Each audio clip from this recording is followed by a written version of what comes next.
సర్వాధికారియు నిరంతర స్తోత్రార్హుడు యేసుక్రీస్తు ప్రభువారి ప్రశస్త నామంలో ఎమాన్యుయల్ మినిస్ట్రీస్ తరపున మీ అందరికీ మా శుభాభివందనాలు తెలియచేస్తున్నాను. యవనస్తులందరికీ ప్రత్యేకమైన శుభవార్త. ఈ నెల 21వ తారీఖు అనగా జూన్ నెల 21వ తారీఖు శనివారం రాత్రి 7 గంటలకు యవనస్తుల సదస్సు. మీ యవన బిడ్డలందరినీ ఈ యవనస్తుల సదస్సుకు పంపించండి.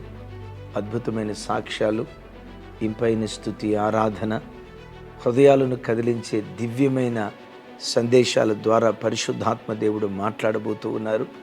యవన కాలంలోనే వారు ప్రభు చేతిలో పడాలి. బలవంతుని చేతిలో వారు బాణాల వలె మార్చబడాలి.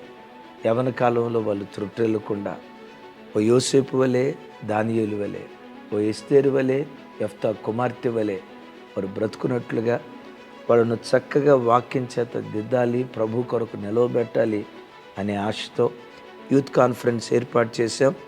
మీ యవన బిడ్డలందరినీ ఈ యవనస్తుల సదస్సుకు పంపించండి. గొప్ప ఉజ్జీవ జ్వాల పరిశుద్ధాత్మ దేవుడు పుట్టించబోతూ ఉన్నారు. Don't miss it. Thank you.